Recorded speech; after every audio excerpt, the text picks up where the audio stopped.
bem-vindos ao nosso 11º estudo da série de Daniel e Apocalipse. Como sempre, vamos pedir a presença do Senhor conosco. Pai querido, Pai bondoso, estamos aqui para mais uma vez estudarmos os Teus ensinamentos e as Tuas profecias.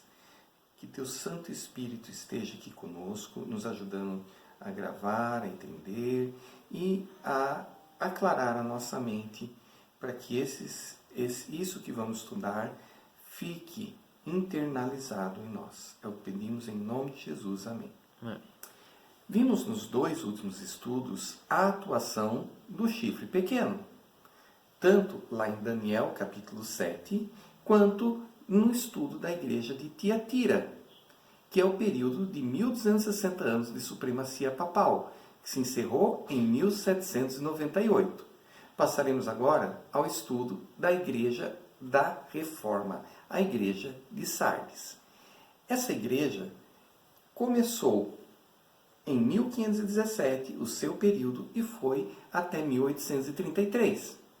Assim, nós percebemos que, de 1517 até 1798, essa igreja de Sardes conviveu profeticamente com a igreja de Tiatira. E somente de 1798 até 1833 que nós podemos dizer que ela esteve sozinha, literalmente, de forma profética. Então, estabelecido isso, vamos passar à leitura de Apocalipse 3, versos 1 a 6. Ao anjo da igreja em Sardes escreve: Isto diz aquele que tem os 7 Espíritos de Deus e as estrelas. Conheço as tuas obras. Tens nome de que vives e estás morto. Sê vigilante e confirma o restante, que estava para morrer. Porque não tenho achado em tuas obras perfeitas, não tenho achado as tuas obras perfeitas diante do meu Deus. Lembra-te, portanto, do que tens recebido e ouvido, e guarda-o e arrepende-te. Pois se não vigiares, virei como um ladrão, e não saberás a que hora sobre ti virei. Vamos pensar, rememorar, vamos dar uma lembrada. O que foi o período da Reforma? Em 1517, um padre chamado Martinho Lutero, inconformado com algumas coisas erradas que ele via na Igreja Católica, da qual ele era membro, ele escreveu 95 teses de coisas que teriam que mudar para haver uma reforma dentro da igreja. E ele pregou essas 95 teses na porta da Catedral de Wittenberg. O objetivo de Lutero não era criar uma nova igreja, era fazer uma mudança para melhor, tirar os erros, manter só as coisas boas e voltar àquela fé antiga, baseada na Bíblia. Só que, pode-se dizer, literalmente, o establishment da igreja não queria isso. Eles queriam manter do jeito que estava. E qual foi a providência que eles fizeram? Começaram a perseguir Lutero. Tiveram até a intenção de condená-lo à morte na fogueira. Mas, aí pode-se dizer que entrou a providência divina, ele foi protegido. Houve, claro, algumas questões políticas, divisões que havia na Alemanha, e isso propiciou que esse movimento iniciado por Lutero crescesse. Agora, não mais dentro da Igreja Católica, mas como igreja separada. E dali começou a se espalhar. Você tem o John Wesley na Inglaterra, você tem Calvino na Suíça, e tantos outros que foram assim brotando em diversos lugares da Europa. E é uma igreja que começou assim, fervorosa. Só que perdeu o seu ímpeto. Por quê? Ela começou a se institucionalizar. Ela começou, em muitos lugares, se tornou igreja oficial do país. E aí acabou perdendo o ímpeto, perdendo aquele fervor. E como diz aqui, perdeu e foi achado, Deus falou que não tinha achado as obras deles perfeitas, porque eles perderam aquele início. Mas qual é a recomendação de Deus para essa igreja. Mas também tens em Sardes algumas pessoas que não contaminaram as tuas vestes, e comigo andarão vestidas de branco, porquanto são dignas. O que vencer será assim vestido de vestes brancas, e de maneira nenhuma arriscarei o seu nome do livro da vida. Antes, confessarei o seu nome diante de meu Pai e diante dos seus anjos. Quem tem ouvidos, ouça o que o Espírito diz às igrejas. Ou que é falado aqui, existem pessoas que não contaminaram as suas vestes com os erros, com o que estava errado.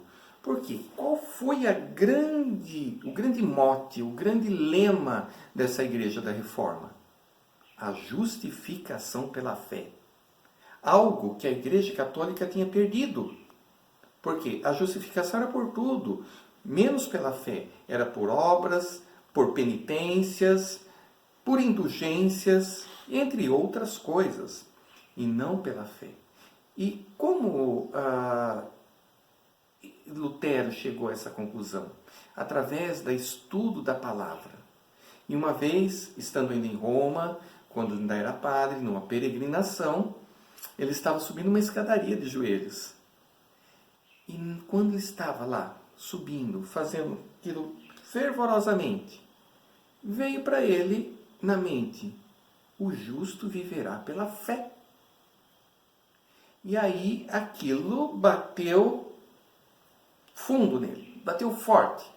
E o que aconteceu? Ele parou no meio daquela escada, até, digamos assim, atrapalhou o trânsito de quem estava subindo de joelhos, porque era uma multidão, levantou-se, virou e desceu a escada e falou: isso aqui não tem valor nenhum. E é isso que foi pregado para essa igreja. Mas alguns foram perdendo isso. Mas aqui que diz, alguns, outros mantiveram.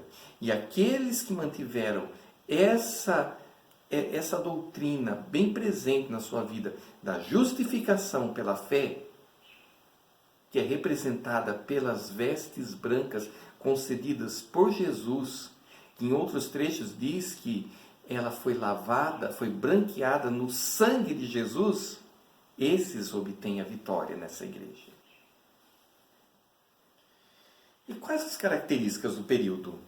Como eu disse, foi uma igreja de expansão rápida, ela cresceu, e ela se estabeleceu em vários lugares, inclusive no continente americano. Se nós vermos a história da fundação, da colonização dos Estados Unidos, nós vamos ver sobre os pais peregrinos. Quem foram eles? Foram fervorosos cristãos, protestantes, reformados, que fugiram da perseguição para uma nova terra, onde poderiam exercer a sua religião livremente.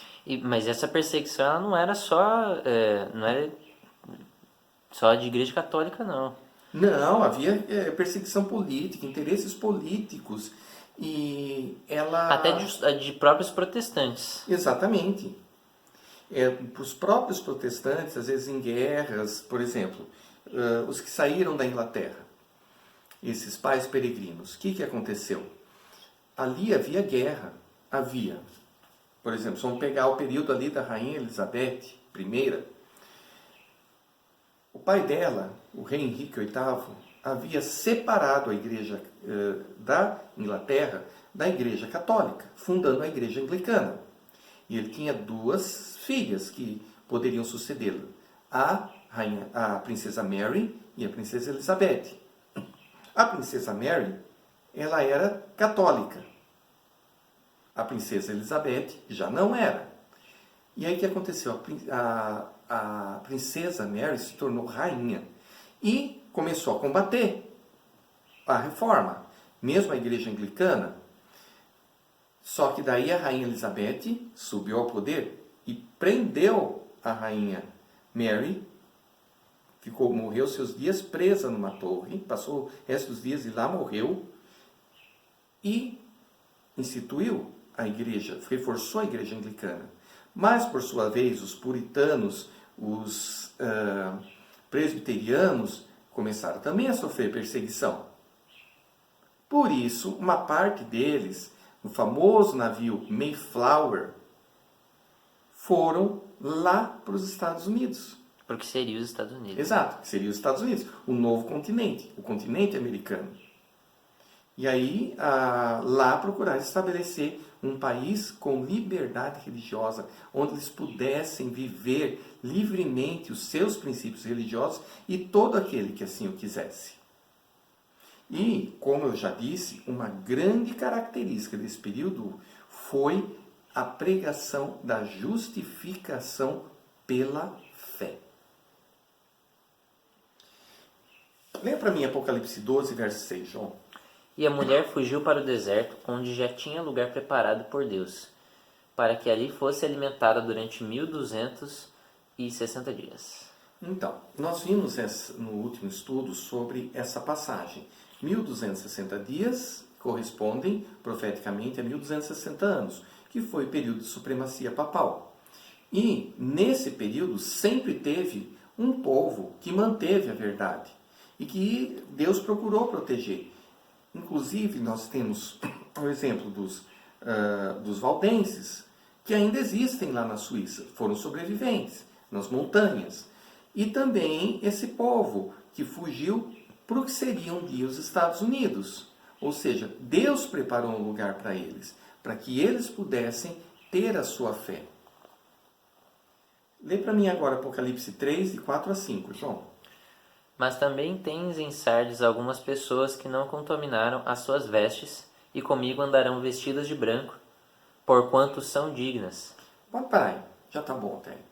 Ou seja, essa é a grande característica desse povo remanescente, que manteve a fé, apesar de tudo, manteve a pureza da igreja. E por quê? Porque eles andaram com as vestiduras brancas, não as contaminaram, mantiveram a justificação pela fé como o seu lema. Que a gente pode também complementar dizendo que, igual você citou os valdenses, você citou os peregrinos fundadores, né? Uhum.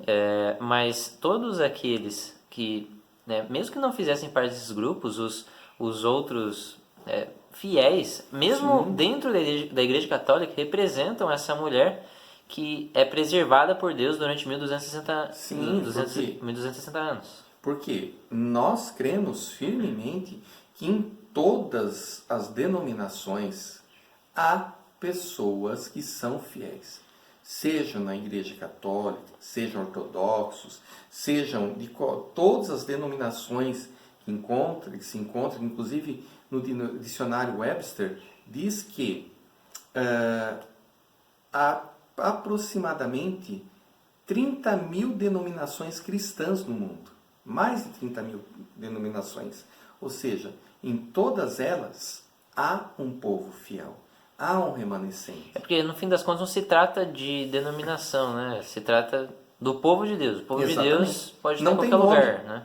O povo de Deus não tem placa de igreja. Exatamente isso. E esse período se encerra em 1833, com o início da pregação de Guilherme Miller. E nós vamos ver agora quem foi Guilherme Miller, no estudo da próxima igreja. A Igreja do Amor Fraternal, a Igreja de Filadélfia. Porque Filadélfia quer dizer exatamente isso, amor fraternal, em grego. E ela foi a igreja que teve menor duração. Ela durou de 1833 até 1844. Mas nós vamos ver nesse texto agora de Apocalipse que ela tem uma característica muito especial. Dita não diretamente, mas indiretamente. Que é o que? Ela é a única igreja que Jesus não deu repreensão. Não viu defeitos nela. Foi a única. E nós vamos ver agora o porquê. Lê para mim, João, Apocalipse 3, de 7 a 13. Ao anjo da igreja em Filadélfia escreve: Isso diz o que é santo, o que é verdadeiro, o que tem a chave de Davi, o que abre e ninguém fecha, e fecha e ninguém abre. Conheço as tuas obras. Eis que tenho posto diante de ti uma porta aberta que ninguém pode fechar. Que tens pouca força, entretanto guardaste a minha palavra e não negaste o meu nome. Olha que interessante. No início, quando Jesus se apresenta, o que ele fala? Ele fala que ele é aquele que abre e ninguém fecha. e que fecha e ninguém abre. Mas o que ele coloca diante dessa igreja? Uma porta aberta. Se ela está aberta, ninguém pode fechar. E que porta é essa? É a porta aberta para o Jesus, uma porta especial de salvação para essa igreja. Mas essa igreja ela tem uma característica. Ela achava que ela era pobre. Ela poderia ser pobre materialmente. Porque se nós formos ver a história dos cristãos desse período, do remanescente, os que participaram da pregação que nós vamos estudar agora, geralmente eram pessoas pobres materialmente, mas ricas na fé e no estudo da palavra. Continua, João. Eis que farei aos da sinagoga de Satanás, aos que se dizem judeus, e não são, mas mentem. Eis que farei que venham e adorem prostrados aos teus pés, e saibam que eu te amo, porquanto guardaste a palavra da minha perseverança. Também eu te guardarei na hora da provação, que há de vir sobre o mundo inteiro, para pôr à prova os que habitam sobre a terra. Olha que interessante. Aqui diz que mesmo aqueles que são sinagoga de Satanás viriam se prostrar aos pés dessa igreja, porque Deus a ama. E mais, ela seria protegida no momento de provação que viria sobre todo mundo. Algo muito especial que iria levar a prova da fé ao mundo viria. Mas essa igreja teria vitória sobre isso. E por quê? Porque todos viriam atrás dessa igreja, aos pés dessa igreja, porque ela tinha uma mensagem especial. Venho sem demora, guarda o que tens, para que ninguém tome a tua coroa. A quem vencer, eu farei coluna no templo do meu Deus, de onde jamais sairá, e escreverei sobre ele o nome do meu Deus, e o nome da cidade do meu Deus, a nova Jerusalém, que desce do céu, da parte do meu Deus, e também o meu novo nome. Quem tem ouvidos, ouça o que o Espírito diz às igrejas. Como eu disse, essa igreja começa com a pregação de Guilherme Miller. Quem foi Guilherme Miller? Se você procurar na história, você vai ver que esse homem, ele até foi criado numa igreja, mas depois se tornou agnóstico, depois se tornou ateu mesmo. Só que ele passou por uma terrível prova, numa guerra que houve entre os Estados Unidos e a Inglaterra. Ele estava num campo de batalha e ele estava perdido. O batalhão dele ia se perder. Ia morrer todo mundo. E ele não via como. Mas, como ele próprio disse alguns anos depois, houve um milagre. Ele e todos ali foram salvos. Qual que era a guerra que ele estava participando? A guerra de 1812. Foi uma tentativa da Inglaterra de retomar os Estados Unidos como colônia.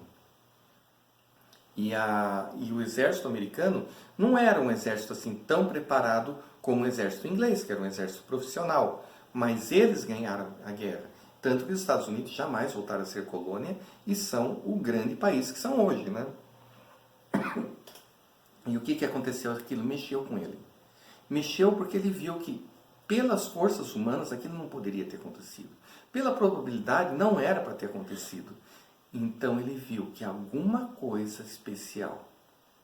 E isso fez com que ele se voltasse a Deus e ao estudo da palavra. E aí ele começou a estudar as profecias de Daniel e Apocalipse. E aquilo mexeu tanto com ele que ele percebeu que havia algo especial naquela profecia das 2.300 tardes e manhãs, que nós já vimos, que fala até 2.300 tardes e manhãs e o santuário será purificado. E ele começou a pensar, que santuário é esse aí? E qual é essa purificação? E ele pensou, que santuário precisa ser purificado? Então ele chegou à conclusão que o santuário era a terra. Então se eles precisavam ser purificados, isso era a volta de Jesus. E pelas conclusões dele, achou que em outubro de 1844, Jesus viria, voltaria a essa terra, para salvar os justos e dar o castigo aos ímpios. Na verdade, o que a gente vê pelos escritos de Ellen White é que ele marcou duas datas, né? A primeira foi para 1843. Sim, porque foi ele um errou. engano, né? Um engano de cálculo.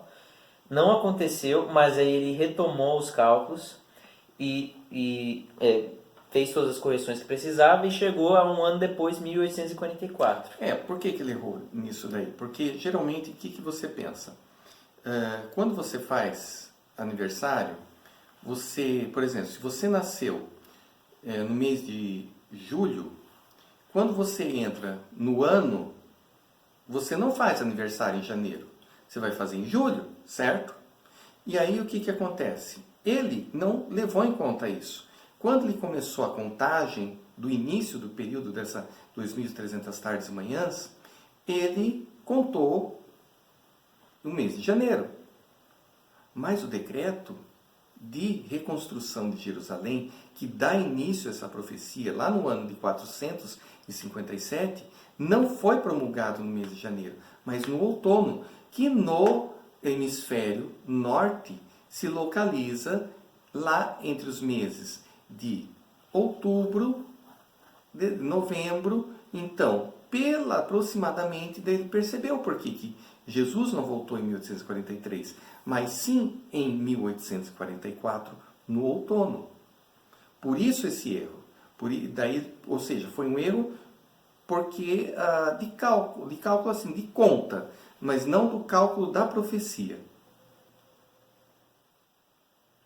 E aí o que nós vemos? É uma igreja que ela teve um interesse muito grande pelas profecias. As profecias começaram a ser pregadas, aquilo contaminou muitas pessoas, engajou pessoas, as pessoas se sentiram impelidas a pregar, independente da denominação, porque Guilherme Miller era batista e morreu na Igreja Batista. Até os seus últimos dias ele foi membro da Igreja Batista. Mas isso envolveu pastores, pessoas de todas as igrejas. Pastores de várias denominações pregaram. Pessoas de várias denominações aceitaram essa mensagem. E para nós relembrarmos, para a gente ficar bem clara essa profecia 12.300 tardes e manhãs, nós temos nesse quadro que mostra exatamente como a gente conta esse período.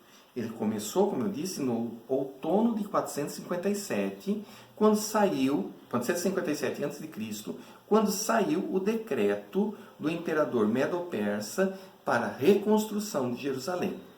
E ali, essa profecia, ela tem uma divisão. Primeiro, os 490 anos, as 70 semanas, que eram para o povo judeu, enquanto o povo era um povo especial.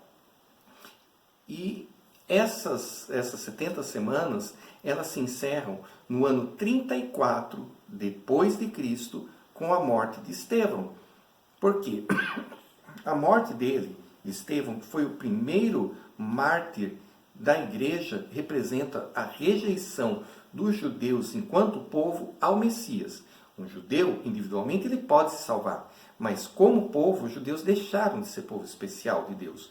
Quem é o povo especial de Deus a partir do ano 34 depois de Cristo? Todo aquele que aceita Jesus.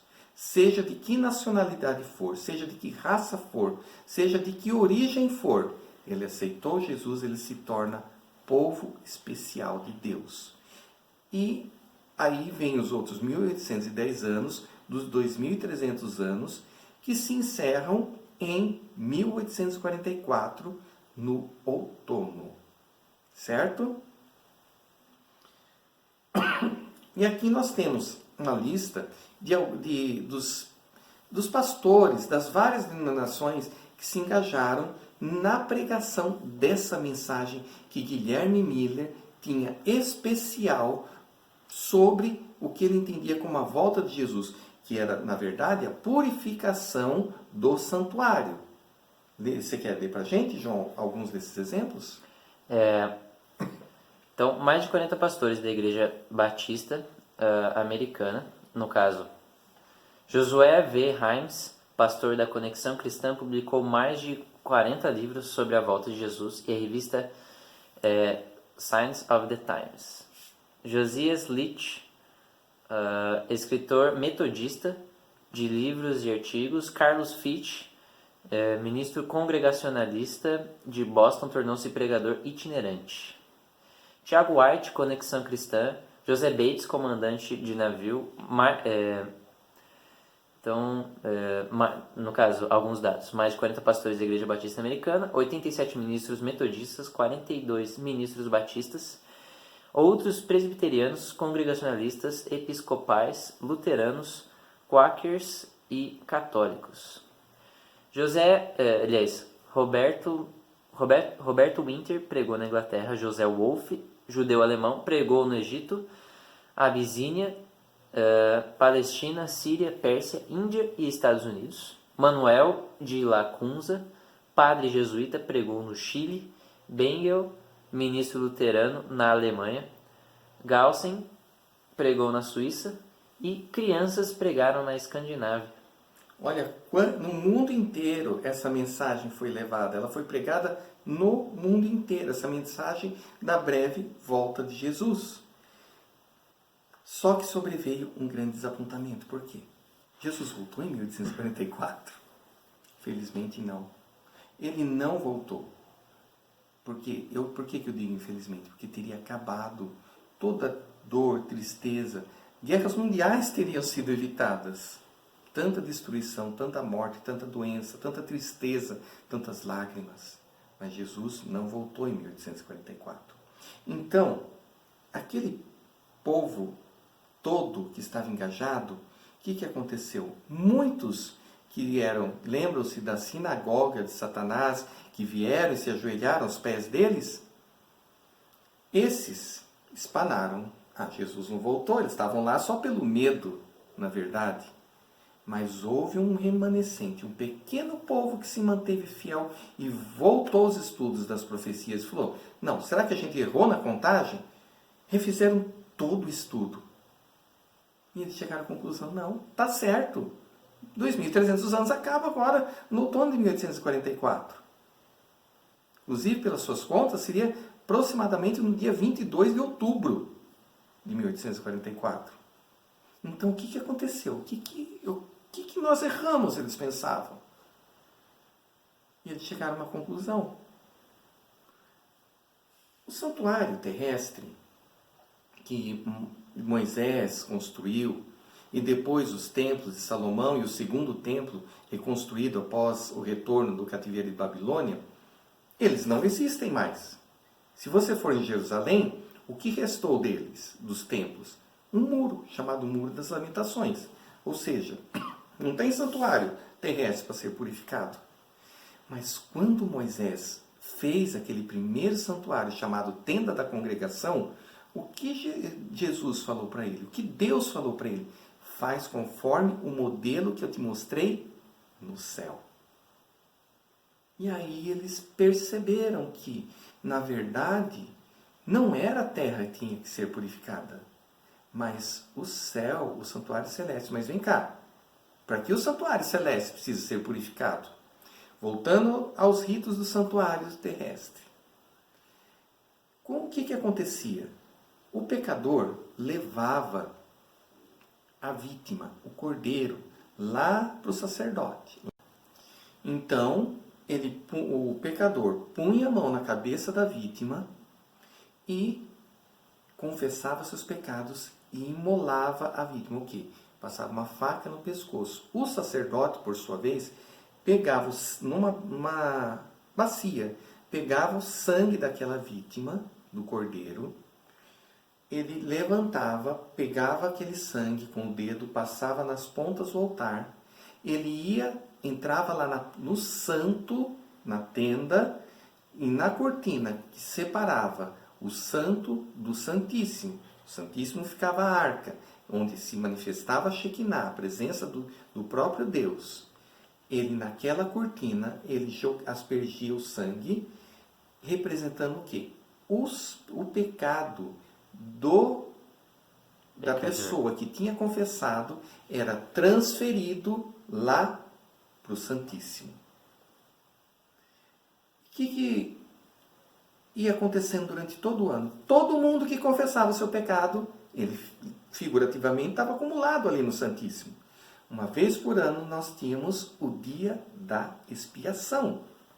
E quando ocorria o dia da expiação, era uma cerimônia especial. Nesse dia, o santuário era purificado de todo pecado. Como? Havia o sacrifício ocorria duas coisas.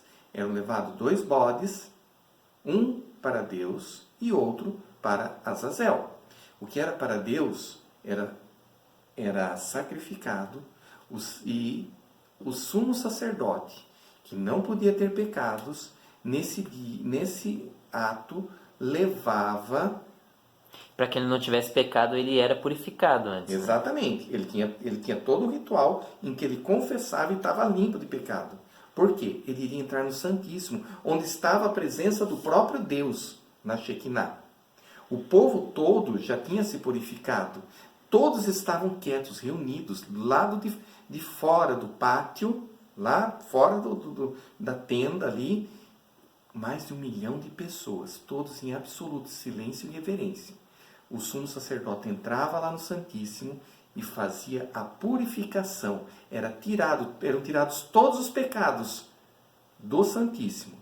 Ele saía e, figurativamente, transferia para o outro bode, chamado para Azazel, que um homem escolhido pegava e levava para fora do arraial, para bem longe, lá no deserto.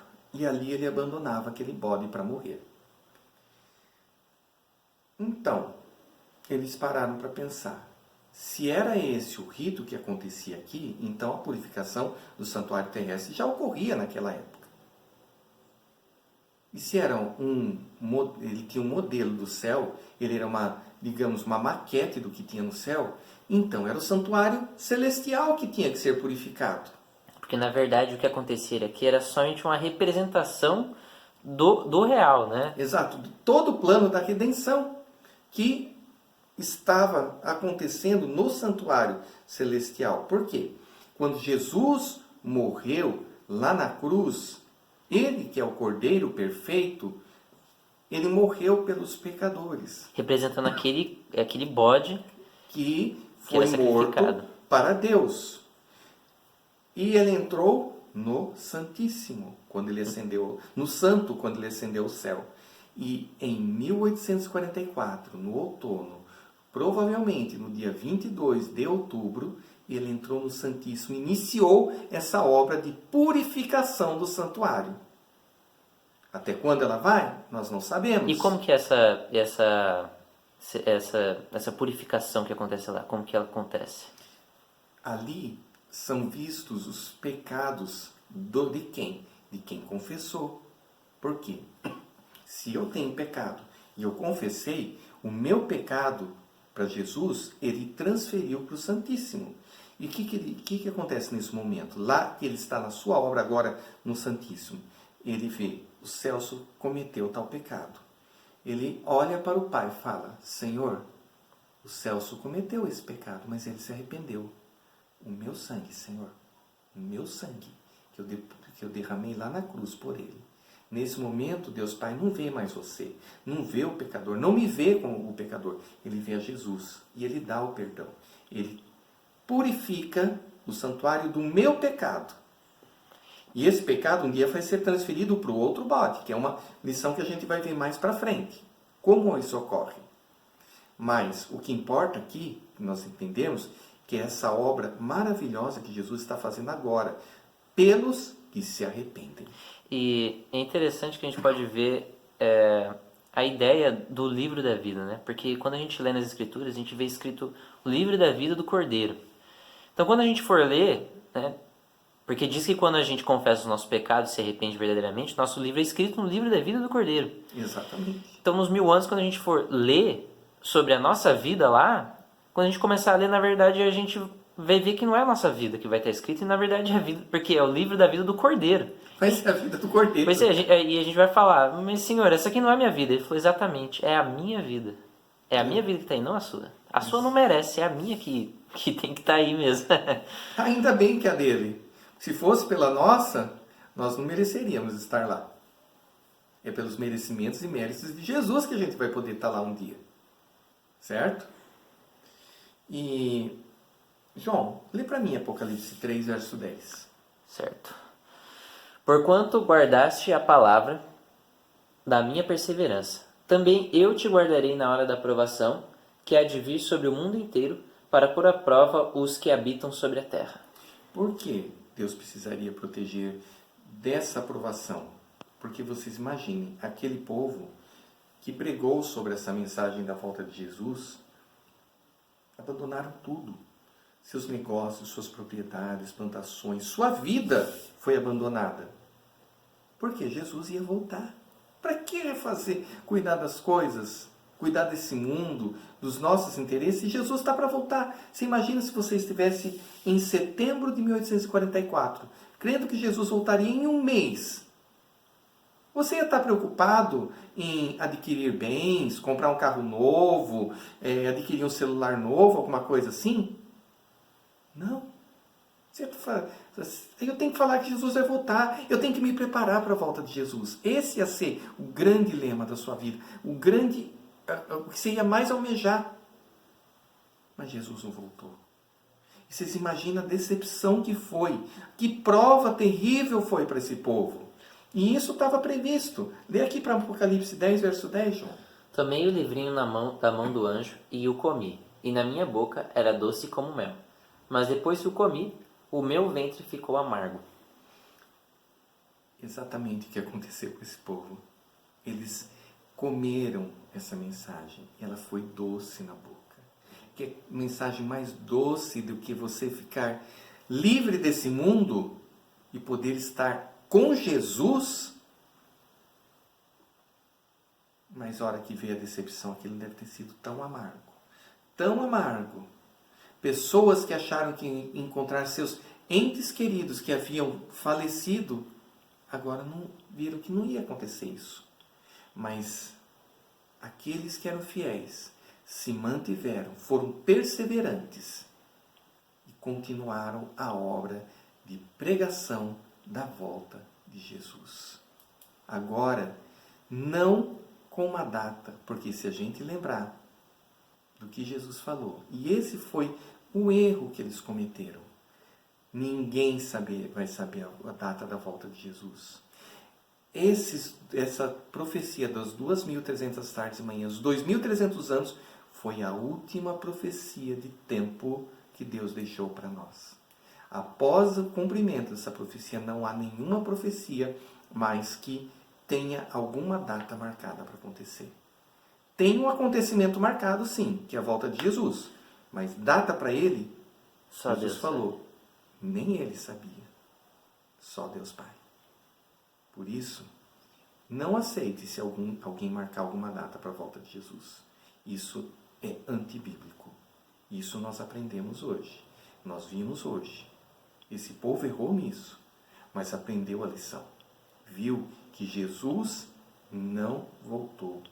E Jesus deixou bem claro que ninguém sabe a data. E esse povo prosseguiu e criou um novo caminho. A última igreja, que nós vamos estudar no próximo estudo. Tornou ao caminho, né? Exato. Tornou o caminho. Até o próximo estudo.